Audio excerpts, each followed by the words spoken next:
agreement on the first four to committing some actions, and those were around strengthening police-community relationships through partnerships with the COPS program at the Department of Justice, reinforcing that high priority of the Department of Justice with regard to urban gun violence prevention, and your support and continued efforts around the National Reentry Council, which is addressing issues and barriers regarding reentry.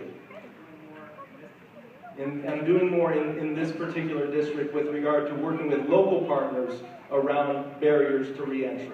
And then finally, the fourth one that was a strong commitment on was the legislative involvement in legislation regarding sentencing reform. You mentioned the Fair Sentencing Act that already reduced the sentencing disparity between powder and crack cocaine, but your continued commitment to examining and advocating for legislation that addresses things that are contributing to high incarceration rates for low-level, nonviolent drug offenders.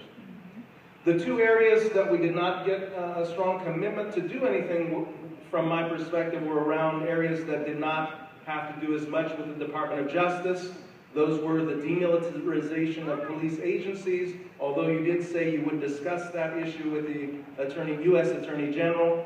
And then the second one was the Walter Scott Amendment, which you said is more happening at the state level and has less involvement at the federal level. Okay, thank you for those commitments and affirming those in front of you. In this, for Chief Dyer, the short questions to Chief Dyer. We had, the first question would be willing to ensure that there was one more for Attorney Ben Wagner, and that was if the request was made from the local federal Fresno Police Department that you would do what you could to advocate and support that request for assistance from the Department of Justice's COPS division. Okay, thank you. And then turning to Chief Dyer, that was the first question, was whether or not you'd be willing to invite the COPS at the federal level to do a review and assessment of the PD efforts towards implementing the recommendations set forth by the President's Task Force on 21st Century Policing by May 1st, 2016. The short answer was yes.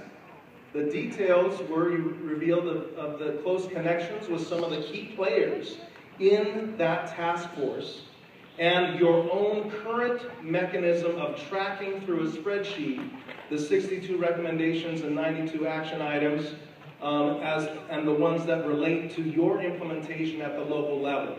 And you committed to looking at those items and recommendations via the liaison of Ron Davis and working to invite a relationship with the COPS division of the Department of Justice. We correct? And then Chief Dyer, you also agreed to utilize an outside agency to provide your officers training in implicit bias. The short answer was yes, and you talked about the already implemented implicit bias training, but also your willingness to get officers to reflect on those biases and participate in additional training, willing to bring in these facilitators also from local areas, and having done some training in de-escalation of situations as already. Is that correct? And mental health training, yes. The third request, this was a multiple item question, and there were two that were unaddressed, and there were two that were addressed, and so correct me if I'm mistaken in that. So the question was, would you commit to producing monthly reports that include how many citations are given each month, the top reasons why they were given, and the ethnicity of the students from each high school? And the answer was yes. You had some great data from the last school year. You said that you're committing to analyzing that data and releasing that on a monthly report on the website. Correct. Okay, good.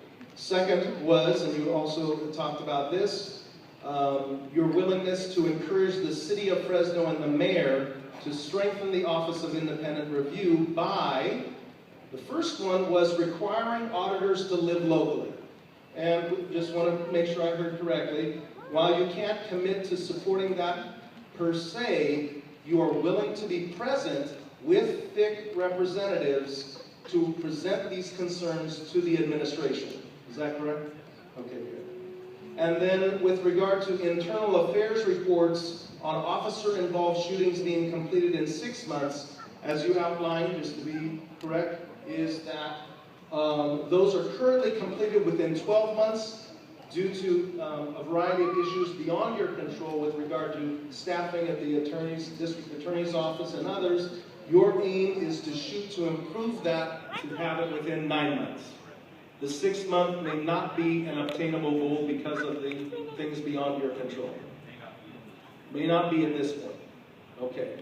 The two that were unaddressed, but correct me if I'm wrong, Chief, were whether or not you would agree to support the strengthening of the Office of Independent Review by instituting a citizenry panel with real oversight power over the OIR.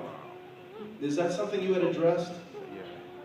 And the second one, by the way, is equipping the OIR with subpoena powers. Yeah, again, both of those, I believe, would be in discussion with the manager and the mayor, and perhaps even the city council at that point. But I would be more than happy to partake in those discussions when the reasons are presented as to why there's a felt need for that to occur. So again, we have your commitment to being present with the FIC representatives to present those concerns to the mayor administration's office as well as the city council members. Okay. And then